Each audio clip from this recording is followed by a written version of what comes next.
নমস্কার বন্ধুরা, আশা করি অনেক ভালো আছেন সবাই। আমরাও মোটামুটি ভালোই আছি। আর আরেকটা নতুন ভিডিও শুরু করলাম। আমার নতুন পুরনো সমস্ত বন্ধুদের অনেক অনেক আন্তরিক স্বাগতম। ঘেরি থেকে ওই রাহির পাপা ওই মাছগুলো এনেছে, দুটো বেলে মাছ আর কিছু হচ্ছে বাগদা। এখন আর চিংড়ি মাছ খুব একটা হয় না, আর যদিও দুদিন ধরে ওই আটল পাতা ছিল সেই মাছ আর কি। তো এখন চাল কুমড়োর খোসাগুলো ছাড়িয়ে নেব। আসলে আমি চাল কুমড়োর রস খাবো বলেই রাহির পাপাকে আনতে বলেছিলাম।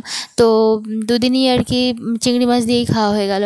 তো বেশ ভালোই হলো। না, আগের দিন মাছের মাথা দিয়ে খেয়েছিলাম, তো বেশ ভালোই লাগে চিংড়ি মাছ বা মাছের মাথা দিয়ে চাল কুমড়ো ভাজা, বেশ ভালোই লাগে। তবে একজন ফ্রেন্ডস কমেন্ট করেছিলেন যে তুমি কেন চাল কুমড়োর রস খাও। তো যে কোনো রকম পেটের সমস্যাতে চাল কুমড়োর রস খুবই একটা ভালো জিনিস। তো ওই জন্যই আমি খাই চাল কুমড়োর রস বা শাকের রস, মানে কুলেখাড়া শাক বা যে কোনো শাকের রস মানে খাওয়া খুবই ভালো। তো আমি বরাবরই খাই, এতে আমার একটু সুবিধা হয় আর কি। তো যাই হোক, এখন মাছগুলো কেটে নেব। আর চাল কুমড়োগুলো মানে ওই বড় করে কেটে রেখেছি, ওগুলো ভালো করে ধুয়ে আনবো, আলুও তাই, তারপরে গিয়ে মানে কাটবো আর কি। তো এখন চিংড়ি মাছগুলো কেটে নিচ্ছি, আর গোটা গোটা রাখবো না, যেহেতু একদম অল্প চিংড়ি মাছ, তার জন্য আমি মাঝখান দিয়ে সব কেটে দেবো আর কি। একেবারে সবজি কাটছি, ভাবলাম যে এখানে বসেই তাহলে সবগুলো কেটে নিই, তারপরে গিয়ে এখানে মুছে নেব। এমনিতেই সকালবেলা থেকে এখনও ঘর মোছা হয়নি আর কি। আর এখন না আমি প্রতিদিন ঘর মুছতে পারি না, ওই একদিন বাদে দুদিন বাদে বাদেই ঘর মুছি। কিছু করার নেই, এখন এরকমভাবেই চালাতে হবে যতদিন না বাচ্চা ছোট আছে। যখন যেমন সুবিধা তখন মানে তেমনই আর কি চালাতে হবে আর কি। তো দেখেছেন একদম পেট থেকে কেমন মোটা মোটা সব মানে খাদ্য নালি যেটা আর কি, সেটা সব বেরিয়ে আসছে। একদম টাটকা মাছ তো, যার জন্য আর কি। তো ভাবছি যে বেলে মাছগুলো তো ওই চাল কুমড়োতে দিলে কেমন একটা একদম কাঁটা ভেঙে চুরে কেমন হয়ে যাবে। তো ভাবছি যে একটু ঢ্যাঁড়স আছে, তো ঢ্যাঁড়স দিয়েই রান্না করব। তো এখানে দেখুন ঢ্যাঁড়সের সঙ্গে টমেটো দেবো, তো ওই জন্য আমি কেটে নিয়ে চলে এসেছি।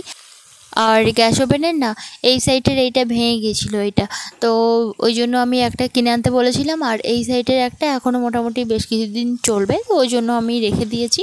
মোটামুটি নতুন ঘরে যখন যাব তখন গিয়ে একেবারে কিনবো আর কি।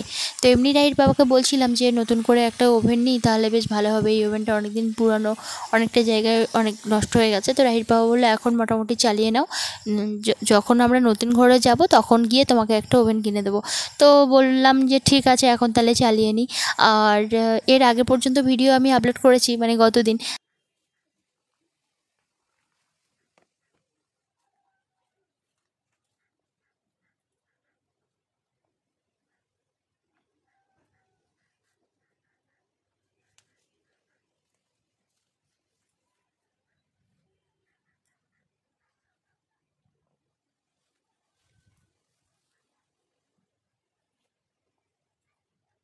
মানে সেই জামা কাপড় দেখলেন এখন মেলাচ্ছি, মানে সোনাকে ঘুম টুম পাড়িয়ে দিয়ে তবে রান্না বসিয়ে দিয়ে এখন এসে মেলাচ্ছি।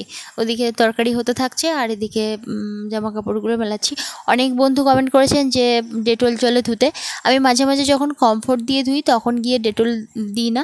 আর যখন আমি ধুয়ে রেখেছিলাম, তারপরে যখন গামলাতে আমি ভিজিয়ে রেখেছিলাম জামাগুলো, মানে জামা কাপড়গুলো, তখন আমি একটু কমফোর্ট দিয়েই ভিজিয়ে রেখেছিলাম আর কি এতক্ষণ। তারপরে গিয়ে নিগড়ে তুলে রেখেছিলাম, এখন আমি হচ্ছে ওই মেলে দিচ্ছি আর কি। বেশিরভাগ সোনার জামা কাপড়ই আছে, আর একটা বেডশিট, বালিশের কভার দুটো আগের দিন কেচেছিলাম, তো সেই দিন আমি আর বেডশিট কাচিনি। যেদিন থেকে মোটামুটি রান্নাঘরের কাজ শুরু করা হয়েছিল সেদিন থেকে যদি প্রতিদিন কাজ করা হতো তাহলে এতদিন রান্নাঘর হয়েই যেত। কারণ আমাদের রান্নাঘরটা খুব বেশি একটা বড় হচ্ছে না। এবার আমাদের চিন্তা ভাবনা ছিল কি, আমরা ওই কলের পাশটায় রান্নাঘর করতে চেয়েছিলাম, আর ঘরের সামনেটাও থাকতো। আসলে মানে কলের ধারে রান্নাঘর থাকাটা খুব ভালো আর কি, হাতের কাছে জল টলগুলো পাওয়া যায়। তো সেই প্ল্যানে আমরা করছিলাম। সব কিছুই সবার মতামত নিয়ে করাই ভালো। তো সেক্ষেত্রে মানে এখানে রান্নাঘরটা করলে একটু অসুবিধা হতে পারে, মানে দক্ষিণে বাতাসটা আটকে যাবে। তো যে কারণে মানে মা বললো যে এখন আপাতত করো, তো মানে পরে গিয়ে তোমরা তুলে ফেলবে মাঝে। ওই কারণেই আমরা কিন্তু এখানে রান্নাঘর করা বন্ধ করে দিয়েছিলাম আর কি। ওই জন্যই আবার নতুন করে রাহির বাবা কাজ শুরু করছে। মা বললো যে তোমরা যখন নতুন ঘর করবে তখন গিয়ে তোমরা অন্যদিকে রান্নাঘরটা নিয়ে চলে যাবে, কিন্তু এখন আপাতত তোমরা এখানে রান্নাঘরটা করো আর কি।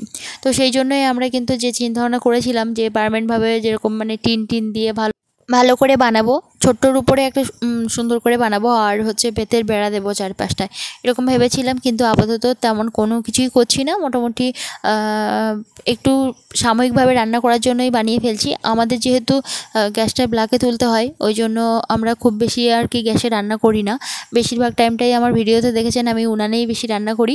আসলে আমার নামে যে গ্যাসটা সেটা হচ্ছে বাপের বাড়িতে আছে, আর রাহির বাবার নামে এখনও পর্যন্ত গ্যাস কানেকশন নেওয়া হয়নি। তো সেই জন্য আমরা ব্ল্যাকেই গ্যাস তুলি। আর মানে নতুন ঘর করলে আর কি সমস্ত কিছু আস্তে আস্তে আস্তে আস্তে করবো, এটাই আর কি চিন্তা। এখন আপাতত বেশি আমরা এদিক সেদিক করে খরচ কিছু করছি না আর কি। এখন রান্নাঘরটা মোটামুটি ওই আমরা পিছন দিকে যেমনটা করেছিলাম ওই রকম ধরনেরই করবো, মানে কিছু মাস রান্না করার জন্য আর কি। আমার অনেক ফ্রেন্ডস কমেন্ট করেছেন যে একজন কাউকে যদি নেওয়া যেত তাহলে ভালো হতো, মানে রান্নাঘর বানানোর জন্য। তাহলে হচ্ছে মানে রাহির বাবা যেহেতু একাই জিনিসটা বানাচ্ছে, তো ভালোই খাটনি পড়ে, যতই ছোট হোক না কেন। তো নিলে ভালো হতো আর কি। তো রাহির বাবা বলছে এটা তো পার্মানেন্ট হচ্ছে না, তো টুকটাক মোটামুটি আমি সময় দিয়ে দিয়ে করি, তো ওই জন্যই আর কি করা হচ্ছে। যদি পার্মানেন্ট ভাবে যদি করা হতো একবারে ঠিকভাবে, তাহলে মানে ভালো করে লোক নিয়ে আর সুন্দর করে গুছিয়ে ভালো মতন করে করা হতো।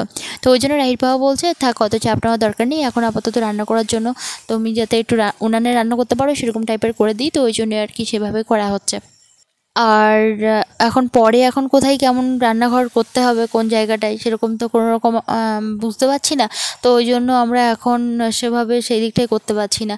তবে এখানে আপাতত করি, ভাতটা আগেই হয়ে আছে, তরকারি দুটো বানালেই হয়ে যাবে আর কি। বৃষ্টি হচ্ছে তো,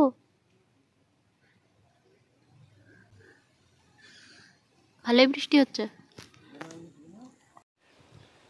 এই নিয়ে প্রায় সকালবেলা থেকে 2-3 বার এলো বৃষ্টি। আর ওদিকে মিস্ত্রি মাপঝোক করছে, বললাম যে হালকা ফুলকা বৃষ্টি হচ্ছে উঠে এসো, বেকার ভিজে আর আবার রৌদ্রে কাজ করলে না বেশি শরীর খারাপ হয়ে যায়, ওই সর্দি বা জ্বর টরগুলো বেশি হয়। তো এই বৃষ্টি বেশিক্ষণ হবে না, কেননা মানে মেঘ ওই উড়ো মেঘে বৃষ্টি আর কি, খুব মানে মোবাইল দেখা যাচ্ছে না, এমন ঝিরিঝিরি বৃষ্টি হচ্ছে।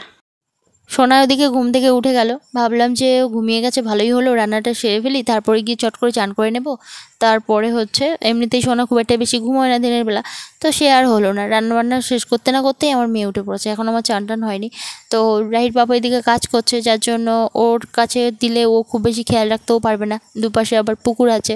আর সোনা এখন যেহেতু হাঁটতে পারে, এদিক ওদিক যেতে পারে, ও হচ্ছে মানে চট করে এদিক ওদিক পালিয়ে যায় আর কি। ওর সঙ্গে একজন থাকলে ভালো হয়। আমার মেয়ে দেখেছেন কিছুটা কিন্তু আগিয়ে গিয়ে আমাকে ডাকছিল, মানে একদম রাস্তায় ওই দিকটা যাবে আর কি। তো আমি সাথে করে নিয়ে গেলাম, অর্ধেক পথ গেলাম, ও মানে ফিরে আসতে চাইলাম, ও কিন্তু মানে একদমই আসতে চাইছিল না, ওখান থেকেও আসবে না। মানে ওকে গেট খুলে বাইরে বের করতে হবে, তারপরে গিয়ে ও একটু দাঁড়াবে, একটু গাড়িটারি লোকজন দেখবে, বাইরেটা দেখবে, তবেই গিয়ে ও আসবে। তো ওকে আমি একদম বাইরে বের করলাম না, ওকে নিয়ে আমি ছুটে চলে আসছি। ও তখন একটু আনন্দ পেয়েছে আর কি, যেহেতু ওকে কোলে নিয়ে ছুটে চলে এসেছি। তো যাই হোক, ও এখন আবার একটু ভুলে গেছে, আমি ধরেছি বলে ও একটু ধরছে। মানে বাচ্চাদের এই ছোট ছোট মানে এই যে কাজকর্মগুলো না সত্যি খুবই ভালো লাগে, খুবই ভালো লাগে, বিশেষ করে যখন আমি ভিডিও এডিট করি। ওর কাঁধে ব্যাগ নিয়ে চলাটা তো আপনারা ভীষণ পছন্দ করেন, আর আমরাও মানে খুব হাসি আর কি জিনিসটা নিয়ে। আর শিকাদি কমেন্ট করেছিলেন, অনেকেই বলেন যে হচ্ছে মানে পায়ে একটা জুতো পরিয়ে রাখবে, ওর ভালো হবে। ওর তো এখন ছোট ছোট পা, এখন নরম তুলতুলে পা, কোনো কিছু ফুটে যেতে পারে। তো ও মাঝে সাঝে জুতো পরতে চায়, আবার অনেক সময় পরতে চায় না আর কি, এরকম হয়। হয়তো অনেক সময় হয়তো রাস্তার দিকে আসা হচ্ছে, চট করে চলে এলো, এসে গিয়ে ও হাঁটতে চাইলো, তখন আর কোলে উঠবে না, তখন গিয়ে ও হচ্ছে এরকম খালি পায়ে হাঁটতে থাকে। তো যাই হোক, আমরা এবার থেকে চেষ্টা করব সকল সময় হচ্ছে জুতোটা পরিয়ে রাখার। এটা একটা সত্যি একটা ভালো দিক, আর সত্যি একটা খেয়াল করে আমাদের রাখা উচিত। তো এখন রাহির পাপা এই যে মানে বাঁশগুলোকে ঠিকঠাক মাপে কাটাকুটি করছে। আমার মেয়েটা সারাদিন হয়তো একটু কম ঘুমোয়, একটু বদমাইশি একটু করে, বা ওর পেছনে একটু ভালোই টাইম দিতে হয়, 2 বেলা টিউশন, সংসারের কাজকর্ম, মোটামুটি ভালোই একটা ধকল যায় আমার। তাছাড়া হচ্ছে বিভিন্ন রকম মানসিক চিন্তা, বা মানে এই যে ভিডিও করা, সব রকম মিলিয়ে মিশিয়ে ভীষণ ব্যস্ততায় দিন কাটে। তো তার মধ্যেও যে সন্ধেবেলাটা আর কি, আমার মেয়ে মানে ওকে একটু খাইয়ে দিলে ও ঘুমিয়ে যায়, বেশি ঝামেলা করে না, তখন গিয়ে আমি যে একদম ভালো করে একটা রেস্ট পাই, এটাই হচ্ছে একটা মানে বিশাল একটা ভালো দিক। মানে বাচ্চারা জেগে থাকা মানেই কিন্তু ওরা বদমাইশি করবে, ছটপট করবে। তো সন্ধ্যাবেলা থেকে আমিও যেমন রেস্ট পাই, ও ঘুমিয়ে যায়, এটা একটা ভালো দিক। এর আগেও কিন্তু অনেকবার আমি সোনাকে ঘুম থেকে তুলে রাতে খাওয়ানোর চেষ্টা করতাম, কিন্তু ও কিন্তু খেত না, মানে বাইরের খাবারের কথা বলছি, এমনি ব্রেস্টফিড করে তো যাই হোক ও খেত না। কিন্তু এখন একটু বড় হওয়ার সাথে সাথে ও রাত্রে ঘুম ভেঙে যায়, তখন গিয়ে হচ্ছে একটু বাইরের খাবার দিতে হয়। আমি রাত্রে আবার স্যারেলাক করে খাওয়াই আর কি। রাহির বাবাকে বললাম আজকের কাজ মোটামুটি এই পর্যন্তই বন্ধ করো, ওদিকে আমি চান টান করে নিই, মেয়েটাকে একটু ধরো। চাল কুমড়ো ভাজাটা একটু দেরি ছিল তো এখন হয়ে গেছে, এখন ঢেকে দিয়ে এখন চান টান করে নিই। আর রাহির পাপার আবার বিকাল থেকে রাত্রি পর্যন্ত টিউশন থাকে, তো যাই হোক এবারে আমার বাচ্চাও পড়তে আসবে, তার আগে খাওয়া দাওয়া করে নিই। এই ভিডিওটা এখানে শেষ করছি, আর পরের ভিডিওতে আপনাদের সঙ্গে দেখা হচ্ছে। ভীষণ ভালো থাকুন, সুস্থ থাকুন সবাই।